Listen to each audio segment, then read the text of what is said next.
Good evening, everyone, and thank you. Thank you again for joining us here on Hbtv, the show. I'm your host, Harry Bugarin. And if this is your first time joining us, welcome. And if you guys are a returning viewer, I do appreciate that as well. What do we do here on HBTV? Basically, we just broadcast positivity one episode at a time. I reach out to different guests in the local community or in our nation or even globally and just reach out to them, highlight them, talk about what they're doing, projects, things they've done in the past as well, and just help broadcast and send their positive message out into the world. So if you haven't already, do me that huge favor and like, subscribe, hit that little bell and share. When you hit that little bell, it's just going to do a lot for us here at the HBTV. It's just going to notify all of our members that, content is up when we go live and things like that. And, tonight we do have a great guest. It's going to be Mr. Ben Bulatao.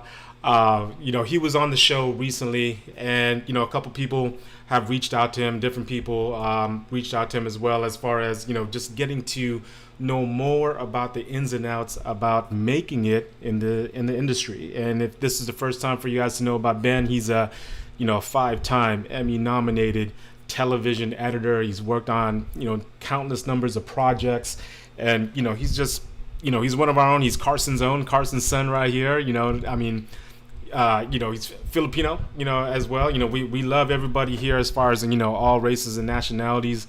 But me being Filipino myself, always great to see and help uplift and spread that message out for, our Filipino brothers and sisters out there. So, without further ado, enough of me talking. I'm going to go ahead and, get him on. So just help me introduce and bring on our guest, Mr. Ben Bulatao.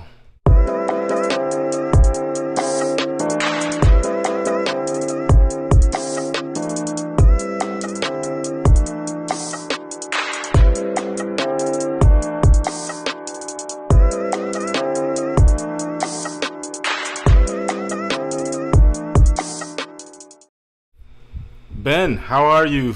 How are you tonight? Doing good, buddy. Thank you so much for having me again.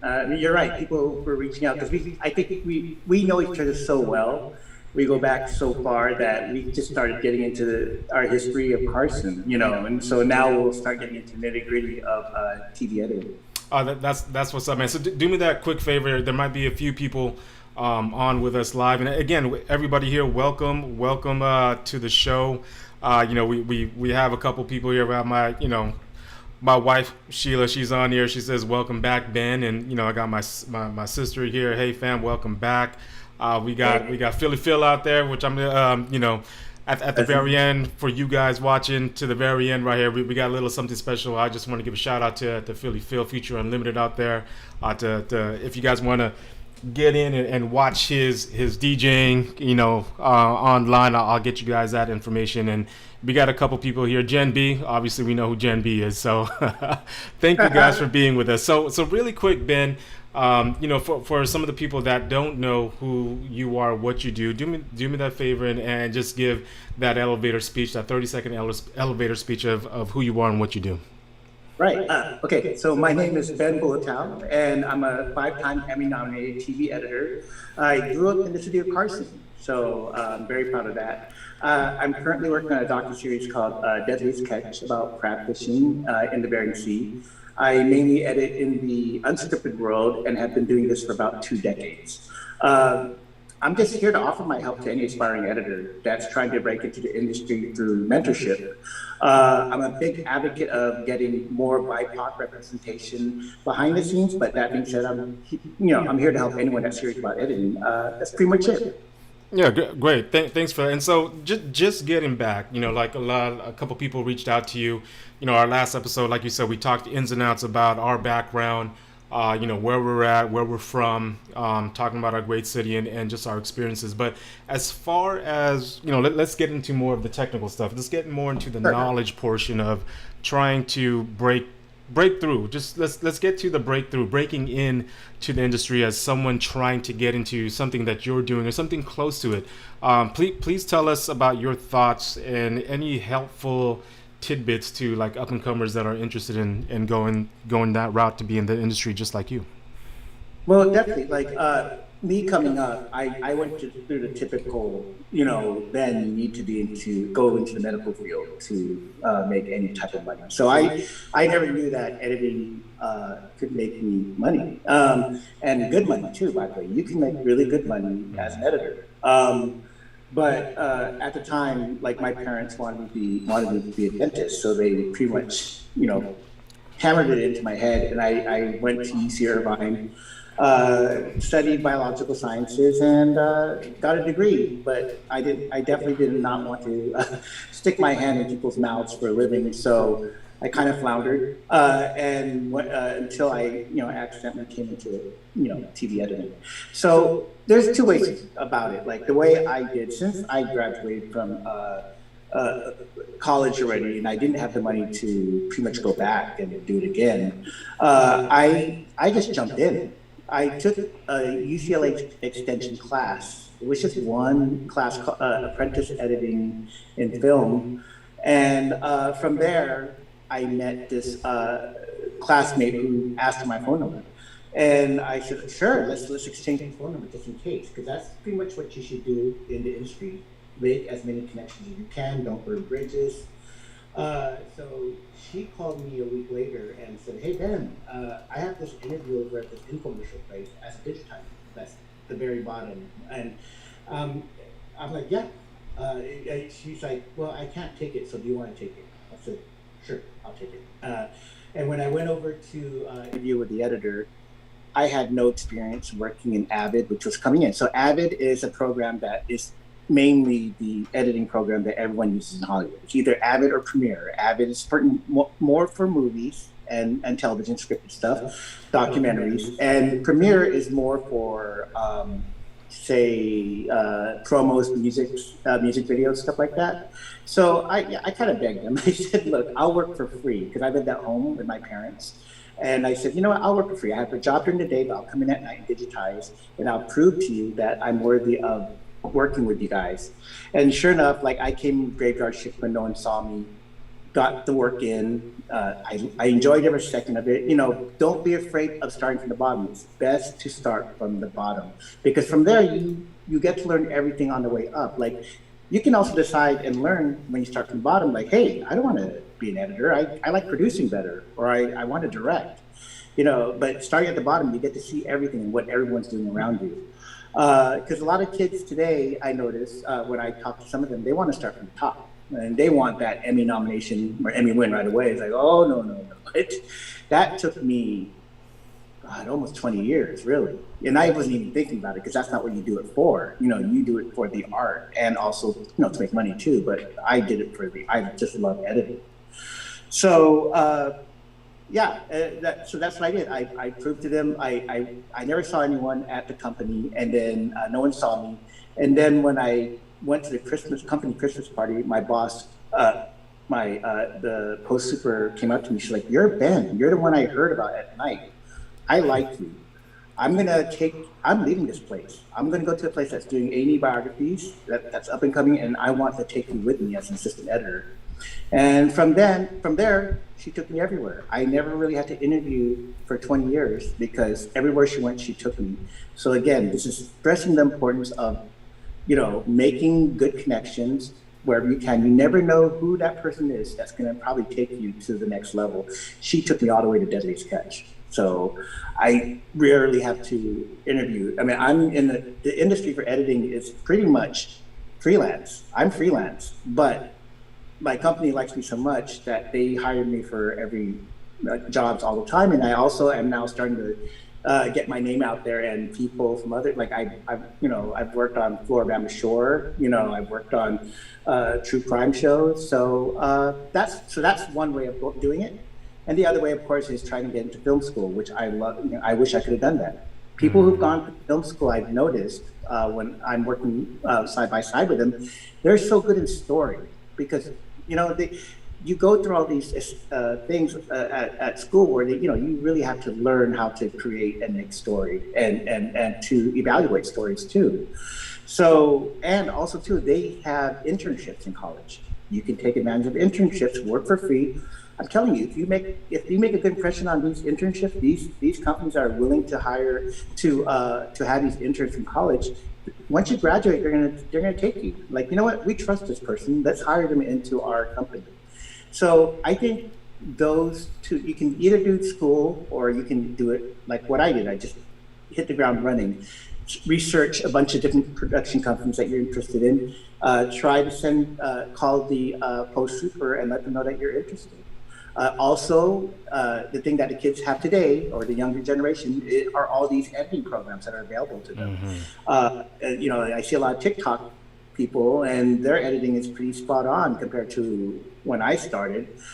So definitely practice your editing. The main thing I want you to do, and I told my daughter this, because my daughter, she's 13 years old, and she came up to me and she's like, "Hey, Daddy, I want to edit." And I was like, I was kind of like the bad daddy at that time, and I just laughed at her. I go, "Oh, that's so cute," and I kind of almost petted her. And she's like, "No, really, I want to edit." I go, "Okay, then do this for me.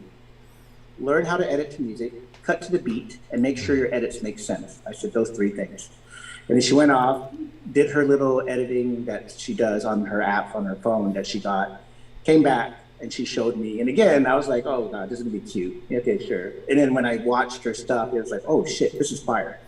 She can," And so, yeah, that's pretty much it. Like of what you're saying. How can you get into it? Also, reach out to people like me, because people like me, if I know that you're really good, I can try to either give you advice or connect you with someone in the industry that can help you. Make sure you know exactly what type of editing you want to go to. There's unscripted, there's scripted, there's commercial, whatever. You have to be very sure of what you tell me what you want, so I can help you. If you're general, it's like, "Oh, I can do anything, and I want to," in my mind, I think you're not serious, and I probably wouldn't help you as much. And thank you for that. I mean, you touched upon a couple of things about going to skill, getting your skill better in your craft and things like that. And you obviously you've great friend, you're basic family to me, and thank you for all the times that I've reached out to you. But what you just told your daughter, you told to me as well, was being on beat and editing to the music. It's not a it's for anybody who's ever tried it, whether on iMovie or something else. Like 1 minute of content can honestly take you 4 to 5 hours just to get things straight. I mean, if that's something that you're trying to get on key and on spot. So a couple things there. I mean, you talked about your journey a little bit. We kind of recapped from what was going on with our conversation on the previous episode, and how you were able to navigate into the industry that way. So just a couple things real quick. So now that the industry has been changing, especially in the past year, right? As we all seen it, just with everything. As far as like trying to get that foot in the door, right? So now it just seems to me, just optics wise, it just seems like more people are more kind of open, and like yourself, you're opening yourself up as far as trying to, hey, reach out to me, let me know how I can help you. And it's not like, hey man, everybody call Ben at 2 a.m. and say, "I got something on my mind, I need something here and there." But we appreciate that you're opening up your door, and that's gold, right?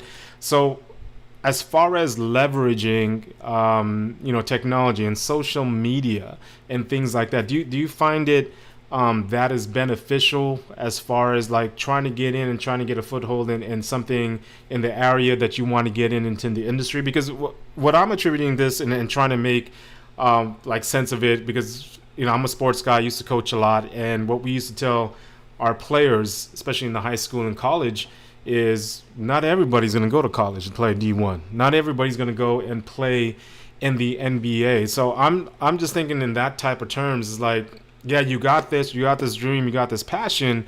Don't be, discouraged. There's going to be a lot of doors slamming in your face as well.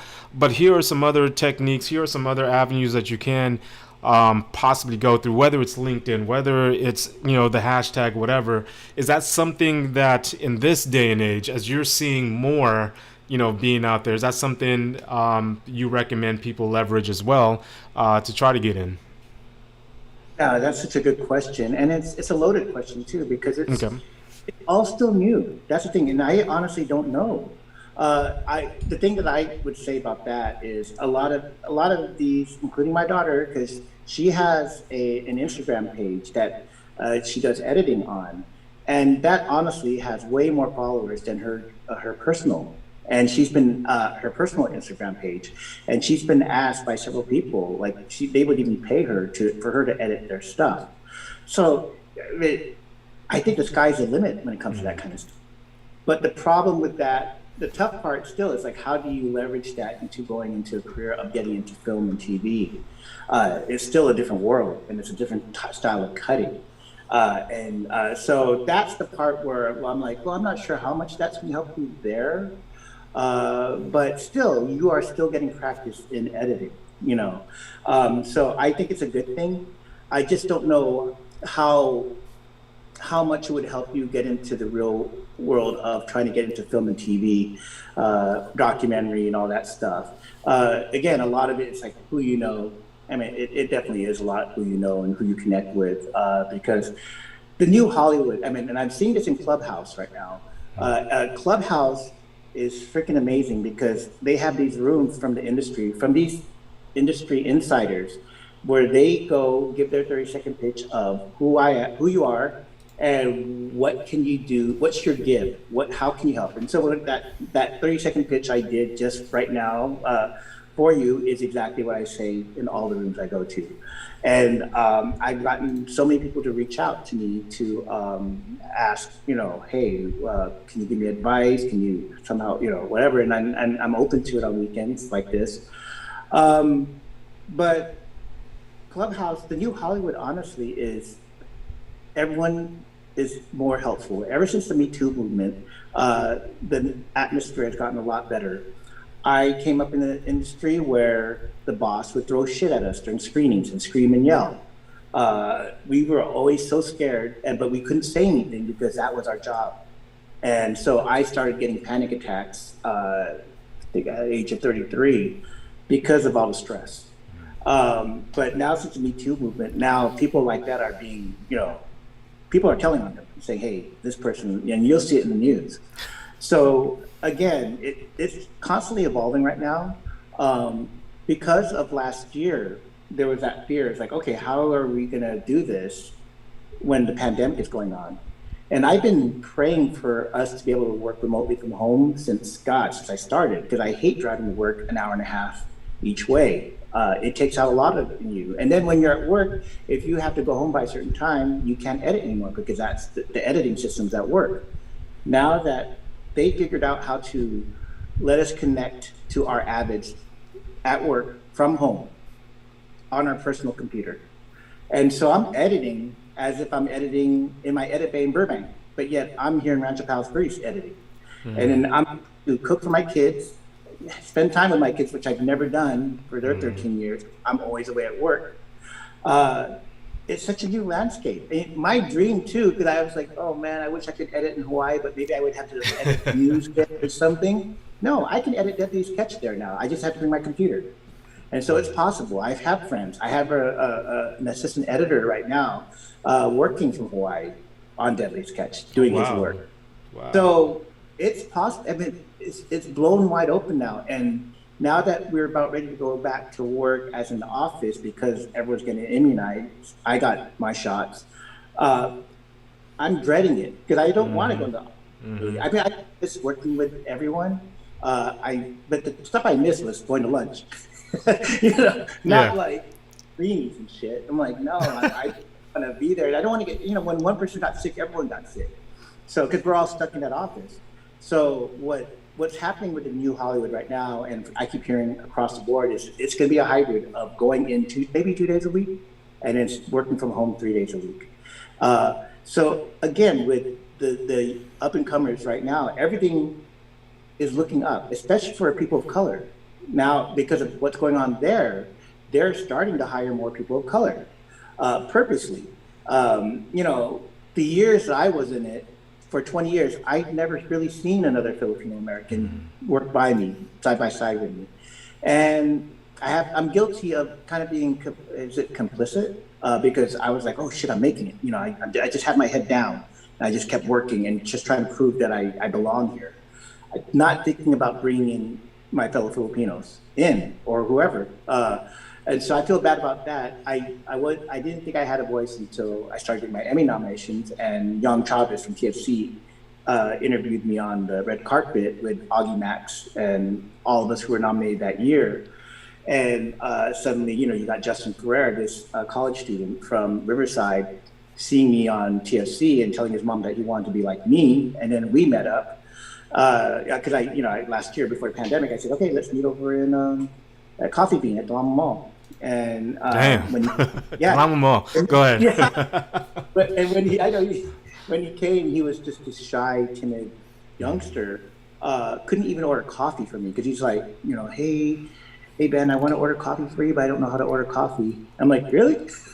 Like, okay. And then, but then like I go, just show me your work. And when he showed me his work, it was fire. It was amazing. It's that quick transition style editing that I know the kids do now, because it's like promo style, Nike commercial style, and at the same time, Tanel, reggae singer Tanel is from Carson, my friend, and her father, my classmate and my brother in St. Philomena. We've known each other since 1982.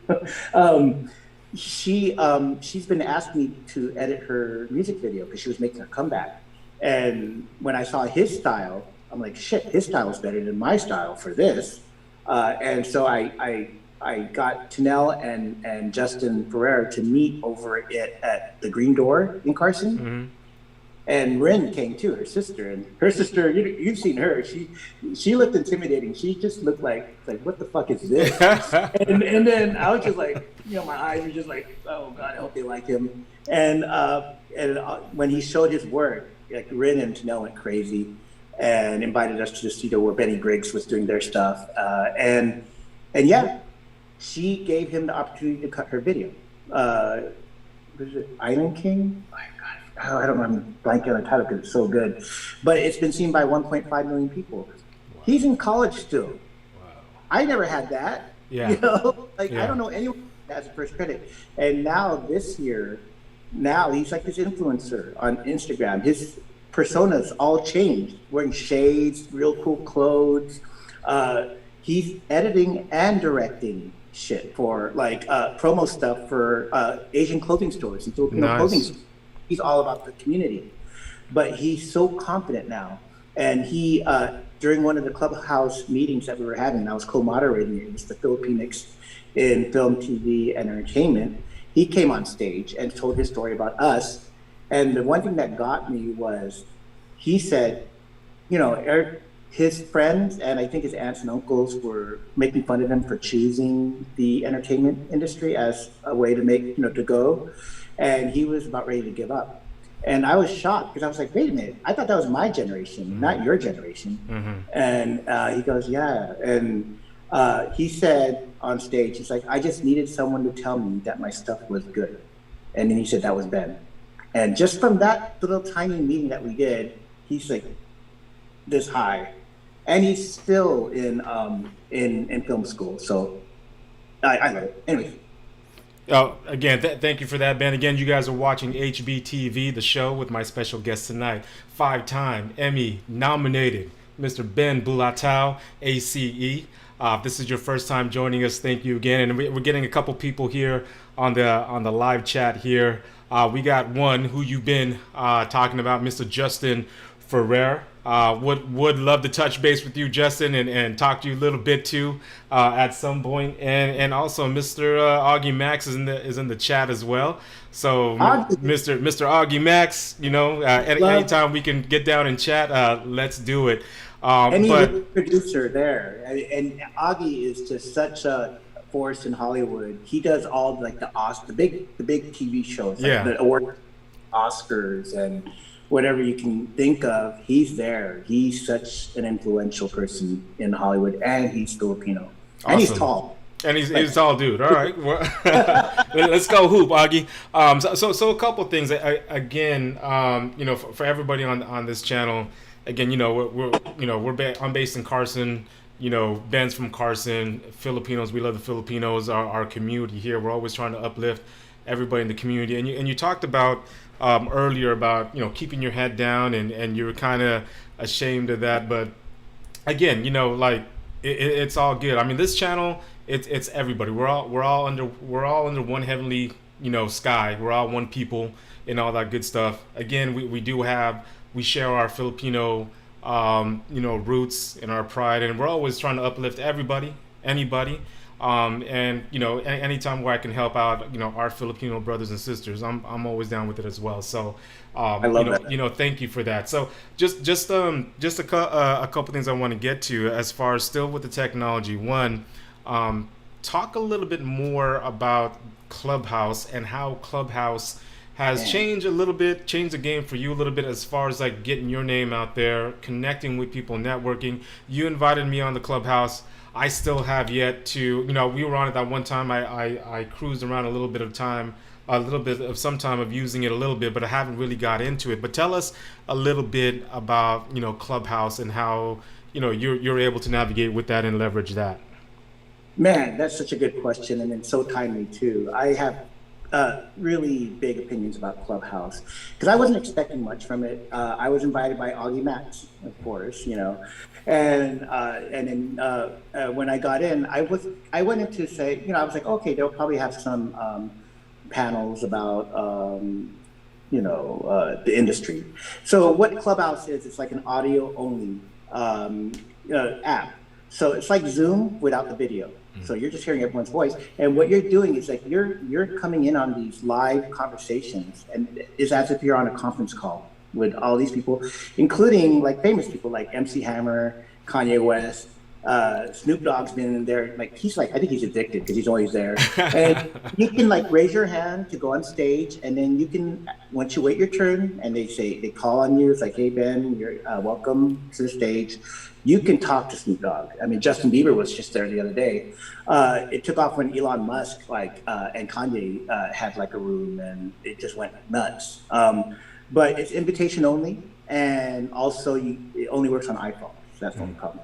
But with Clubhouse, I was expecting to just connect with industry people, but it became so much more. And what it did was there were a lot of rooms that were Filipino centric, and a lot of different rooms.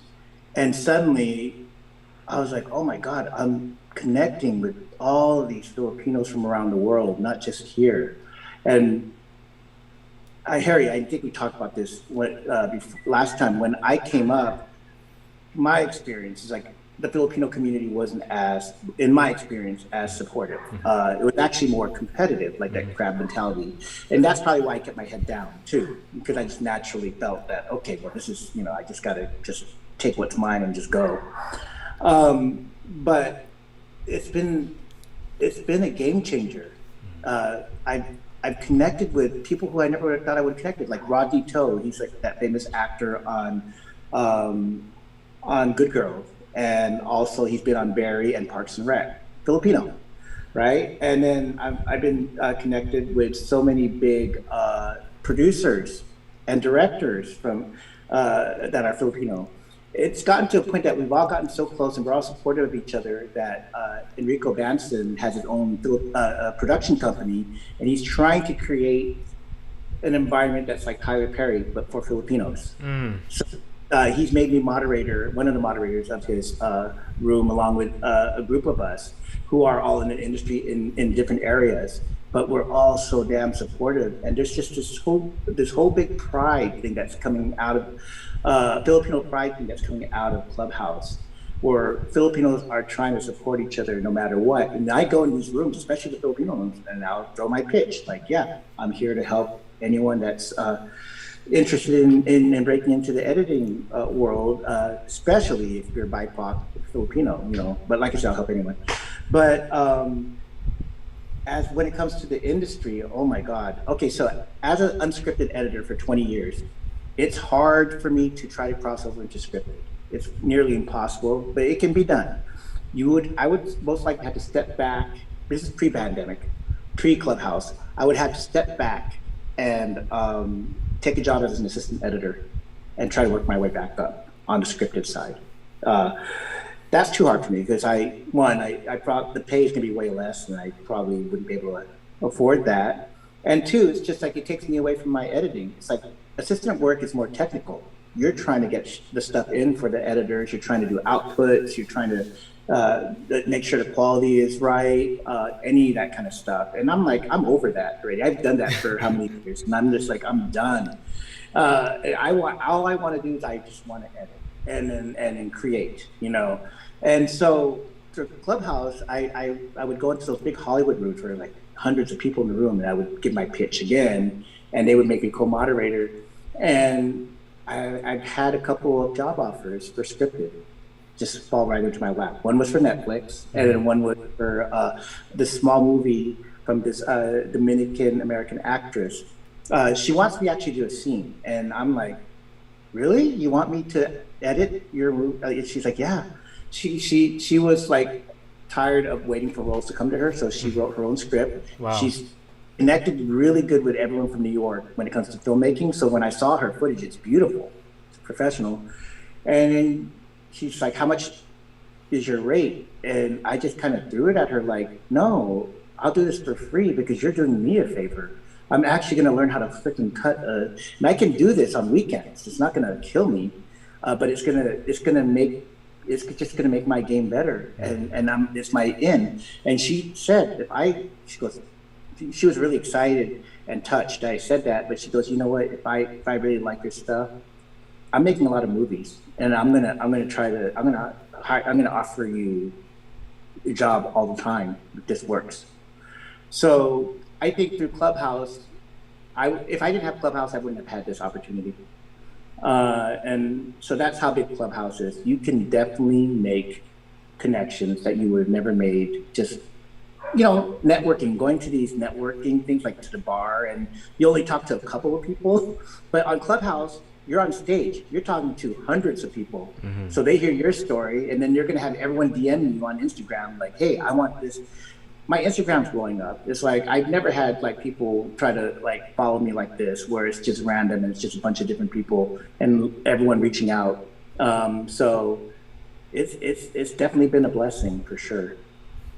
Yeah, definitely. Yeah. I'm gonna go in and spend more time with that as far as Clubhouse and check that out. So again, guys, thank you guys for taking the time to be here on HBTV, the show with me and Mr. Ben Bulatao, ACE, 5-time Emmy nominated for television editing. Got a couple more people here in the live chat. We have one, Jordan Bulatao. Do you know her, Jordan Bulatao? She's actually, or he's actually, or she's actually going to Raising Cane's and trying to get some food. So she keeps popping in and out. So you can skip that one, but go ahead. It's all good. So going into like preference as far as industry, as far as editing tools, right? So I want to talk a little bit about that. I think the bigger names would be Adobe Premiere Pro and maybe this name called software called Avid, right? So is there, like, now in this day and age, you know, a lot of people that I see, especially on YouTubers and creators like that, they're using more of the Adobe suites and the Adobe software. Is that something that's accepted in the industry? Is it a bad thing to be on that and then trying to get into and stepping into what you're doing, or should you, should it be recommended, or is it recommended that, hey man, drop that Premiere stuff and get with Avid ASAP? What is your thoughts on that? I'm an Avid person for sure. I've been working with Avid since 1995, 1996, I think. Never had to use any other program. Okay, so like I was in the Clubhouse room the other day with Ricardo Handy and his group, and they were doing a thing on for assistant editors, and that same question came up, and they're like, oh yeah, we know Premiere, we know this, and Ricardo just like shot back. It's like, yeah, but you know Avid, and they're like, no. It's like, make sure you learn Avid. And so I chimed in and said, yeah, there's a free version of Avid that's available. It's called Avid First. If you look it up on the internet, look up Avid Media Composer, then their site will come up, and then look for that thing that says Avid First. It's a free version, so you can practice, But I think, for sure, Avid, it's great to know all the other stuff too. Premiere for sure. Adobe, learn all that stuff. The more you know, the better, because then it widens your, what job you can get. But in my world, it's honestly just been pretty much Avid. Yeah. So at least know Avid, and then also learn all the other stuff too. Is it more like I mean, are there people using Adobe, or is it just strictly Avid in that industry? In my world, it's been either Avid or Premiere. Okay. I haven't really Adobe so much. Yeah, it just doesn't. When it's so funny when you say it, and I don't know if the camera's on my face, but I have this blank look. Because I don't know what to say, because I never really did it. And every time I heard the name come up, I was just like, okay. I just kind of looked away because I just never had the need for it. But that's just from my experience, because I know other editors that would swear by it. So Yeah. I mean, so everything that we see, like on Deadliest Catch, or like, stuff that we've seen back in the day, like all the way from Married with Children to things like that. That's all Avid. Adobe hasn't really been in the market that, as you know, to be helping out with this stuff. Because only reason I'm asking because, like I said, a lot of people that I know, I don't know if Final Cut is still in the mix with that, but a lot of people that I've seen and talked to, they are using the Premiere, and so it's like, wow, man, like, should they just stop doing that kind of stuff and just get with the Avid program, from the start? Both Premiere and Avid. And my answer to all this too, the more you know, and I think I said this already, the better. What you can do is you can map your preferences from Avid to Premiere to Final Cut. They found a way where it makes it easier for you to still have, because that's my fear. I feel crippled when I don't know what button works for what. Because my head is editing, and I'm like, okay, I can do this, and this on Avid, right? But if I'm stopping and trying to look for the button, that really messes up my flow, and I feel crippled when I don't know what button to push. Mm-hmm. I'm not sure what all these other shows have used, but from what I hear from everyone, it's always been Avid. And sometimes it was Final Cut. That movie Parasite was cut on an old Final Cut. Oh, is that right? The editor who won for the Ace Award and got the. I met him. He was cool. He's nice. From, he's so cool, but he was editing from Korea, and I think at the time they had an old version of it. I think it was Final Cut Pro, and it was beautiful. So yeah, editing's editing. But then when you're going to those offices and all they have is Avid, you better know the Avid. Same with Premiere. You got to know it. You have no choice. They're not going to say, well, you have your choice of this program or that. No, you do whatever they have, because they bought the program for their office. Okay, cool. Again, guys, you guys are watching Hbtv, the show with your host Harry Bugarin and my special guest tonight, Mr. Ben Bulatao. Again, if you guys have any questions on the live chat, if you guys want to ask Ben some questions, I can go ahead and field some of those questions during our time here with our episode. So Ben, really quick, as far as your workstation, right? So I want to kind of get into Ben Bulatao's daily, as far as like, what does he use? Is it a single monitor? Is it a double monitor? Do you have the matrix set up? As far as like, do you got 6 monitors all over the place in your reclining chair? Is it like a special like what I'm seeing now in my feeds on Instagram is this thing called the Loop Deck. I don't know if you ever seen it, but it's claimed to fame as like, you have all your hotkeys there. You have a lot of like a knob maybe to help out with like, getting to the functions of Avid or Premiere faster than it would just be on your computer, keyboard, and your mouse. So walk us through like some of the must-haves, like maybe the 5 things, the must-haves that Ben Bulatao uses to be successful, to make himself successful throughout the day when he's doing his edits, even at 2 a.m. in the morning. And I'm probably the worst person to ask, because like my so bad, it's like bad posture, and plus like a drunk driver hit me from behind years ago, so I always constantly have like back issues. But the main things that I would have, double monitor for sure, because doing everything on a single monitor, or even everything on a freaking laptop, which I know people do that, I would go nuts because I can't see everything. I want to spread everything out, So definitely double monitor. I have the Herman Miller seat, that real expensive one. It's like about $1,000, but it's very good for your back. It's known for to Oh be yeah, yeah, yeah, yeah. We got those at work. yeah, that one, and also the desk that goes up and down. Yeah. Because it gives you the option to stand up or sit down. But I'm so bad at it because I'll have it go up, and like within 5 minutes, and I'm like kind of standing. I'll sit like this because I'm just lazy. I'm just like doing it like this. And I'm like, oh my god, this is just defeats the purpose. And then also the mouse. You have to get a mouse that's kind of good for your hands too, because that regular mouse that you do this, it really messes up your wrist. And coffee. Coffee, yeah. What is Ben Bulatao's roast of choice? Oh, it's really good. It's called it's a super coffee. It has MCT oil, which is good for your brain. Okay. I'll send you a link to it, but it's called Super Coffee. Look it up.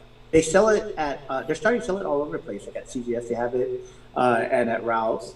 But I use that one. I've been doing Red Bull lately because I can't stay awake, and Red Bull's bad for you. But my tolerance level has gone up since I've been drinking coffee, so now I can pretty much handle anything. I even drink Zevia. This is Zevia. like Zevia. It's just this is really healthy because it has no sugar, but it's just like Coke, but with not. It's like with that stevia sugar. Yeah. It's really healthy, but it has caffeine, so it just acts like Diet Coke. And again, we are not sponsored by Zevia. We are not sponsored by the Smart Coffee or the Super Coffee and Red Bull. But if they ever want to get down with HBTV, the show here with me and Ben and whoever else, we do welcome that. So. Please.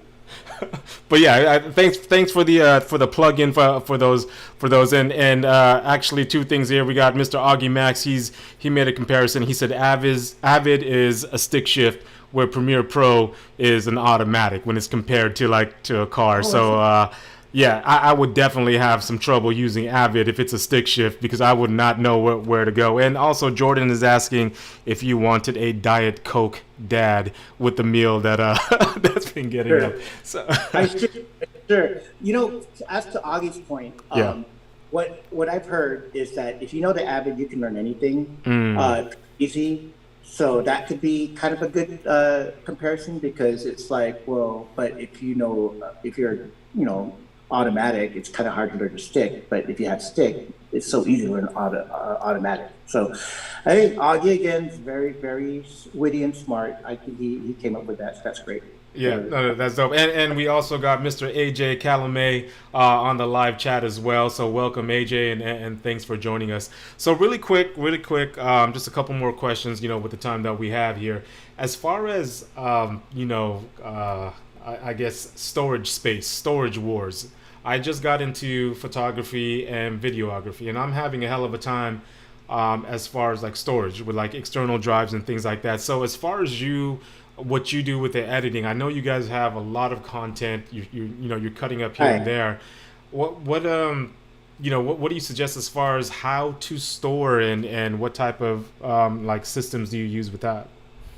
Tell you honest truth, I don't know yet because I haven't had the chance to get a home system. I almost did last year. It was in January. I went to Mel's Mac and I decided to buy the Bullet. I was like, you know what? I'm going to buy the Avid and the computer, like everything, just like how professionals do when they edit from home. Mm-hmm. This is before the remote editing. And so I got the list from the Melrose Mac of what I should get, and I wish I had the list with me. I would have told you everything that's required to have. It was going to cost me about $5,000, mm-hmm. right? And that's with a discount too, because they gave a discount for original productions. But right when they put the order in, they're like, "Oh shit, there's this thing going on in China, some virus thing. I think it's going to be done in a month. So let's just put the order in, and you'll have your computer in a month." Of course, that never happened. But it was a godsend that didn't happen because I actually didn't need it yet. Because when you're working remotely, we don't have to worry about storage because all the storage is over at Burbank. We're just accessing the Avid from there. We don't have to worry about storage. But now that I'm going to do this short film, like this scene, I'm going to definitely look into getting external drives. I know sometimes people do it off of, I don't know if it's Google Drive or what. There's so many different ways I think you can store stuff now, from what I heard, and it's something I need to be schooled on. You're never too old to learn, I guess. Yeah. But definitely, I mean, I'm telling you, I wish I could answer that question, but I can't. Yeah, no worries, no worries. And that's just a big question that, that just popped up in my head as far as, storage, with the stuff that I'm getting into with photography and video, storing these raw footage, as far as, photos, it takes a lot. And so I was just wondering, like, for you guys in the industry who are editors, what do you guys use as far as storage? And just like to learn more about that.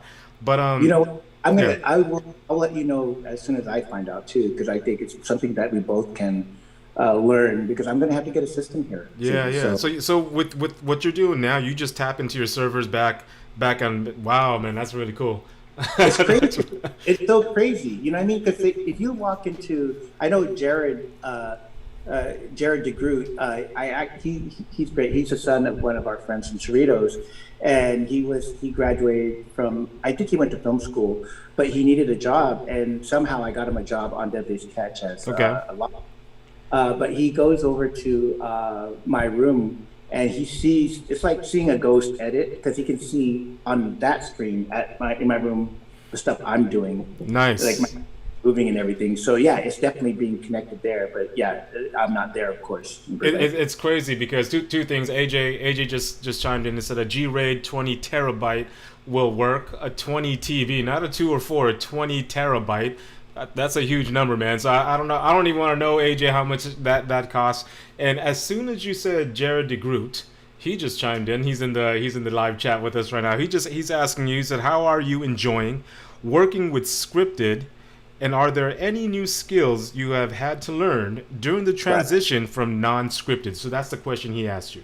That's a great question, and I don't know yet because I haven't started. But I know that with the differences of unscripted is like, we're just given a bunch of footage, and we have to search for those shots and sound bites ourselves.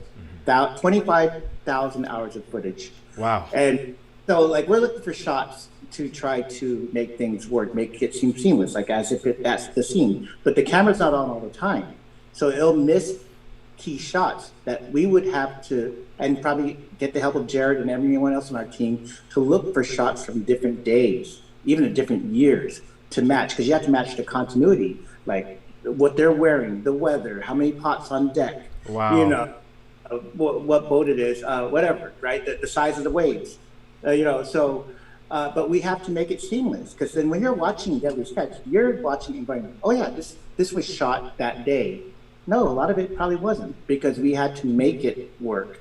Wow. Whereas script, everything is shot for you, all the cutaways, all the takes and all that stuff, all the bite, because the sound bites too.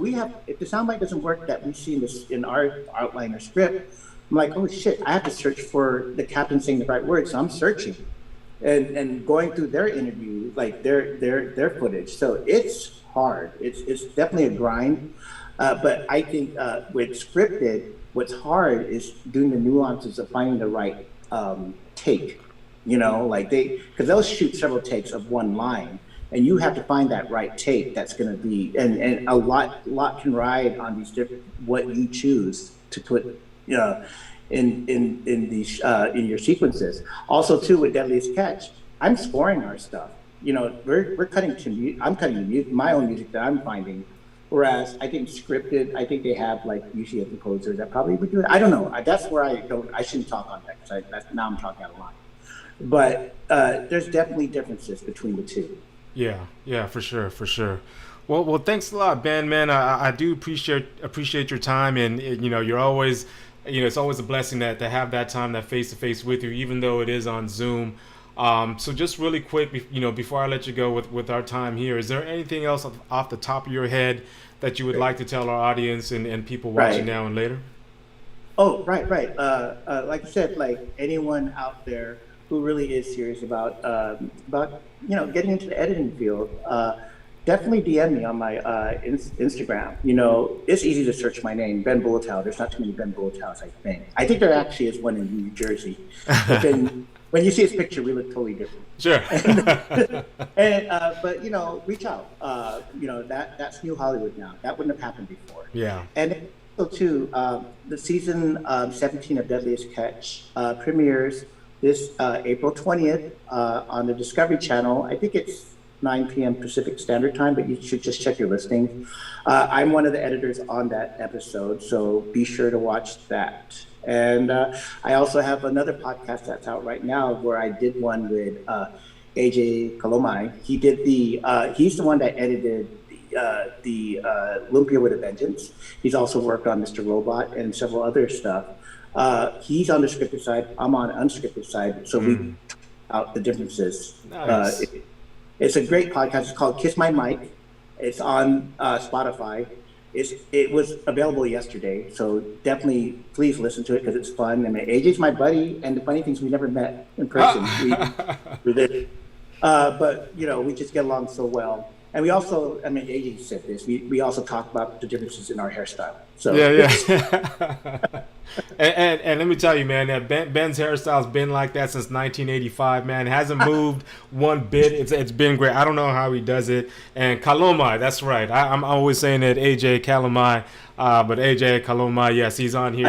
And if you guys missed our episode, he was on the show as well. Go ahead and look back, and we had a great episode talking as well. That was So yeah, and I've never met AJ as well, but like I said, when time permits and we're able to do, I love to shake AJ's hand, Mr. Ferrer and even AJ Augie Max, whenever I can do, I'd love to meet all those guys and talk to all those guys as well. But guys, thank you so much for coming on, man. You guys are great. Thank you so much. But yeah, but Ben, hey man, thank you, blessings, thank you for your time. Please tell Jen and the family I said thank you. We said thank you here for spending time with us, about an hour of your time. I know you could be doing something else on this lovely Saturday evening, man. And but Harry, I just want to say again how proud I am of you and the fact that you are showcasing the positives of our community. It's so important, and you're the voice of our community. I think it's amazing that you are still doing this, and I hope you keep doing it. Oh, thank you, Ben. And again, that's very meaningful, and it wouldn't happen without people, on this chat, people like you as supportive and to come on and chat with me, for that 50 minutes and just have fun, man. And again, what we do here, we're spreading positive vibes one episode at a time, and you're part of that whole mission and what we're doing here with HBTV. So thank you. So enjoy the rest of your time with your family, brother. Don't drink too much of that super coffee out there. Do send me that link at some point. And Zevia, hey, that's 2 hits for Zevia. So hopefully Zevia, I'm gonna hashtag Zevia there and be like, yo, we got you on there. But yeah, love to the family, brother. Stay blessed, stay safe, and have a great rest of your weekend. And definitely we'll keep in touch. Thank you again, Ben. Appreciate you. Thank you. Take care. All right, everybody. So that was our episode tonight with our special guest. He came on the show before, but this time, he came in more with some more insight of the ins and outs of the industry. Mr. Ben Bulatao, check him out. Deadliest Catch, like he said, his episode, which he was editing on, will be premiering on the 20th of this month. So check that out. Check your local listings. So again, if this was your first time, thank you for your eyes and ears. For joining us tonight, and if you guys are repeaters out there, thank you as well. If you haven't already, it'll mean a lot to the channel. Like, subscribe, hit that little bell, and share. And at any time, if you know anybody that has a positive message who would love, I would love to reach out to them and talk to them and help broadcast their positive message. Let me know. DM me, hit me on the comments. Follow me on the Instagram.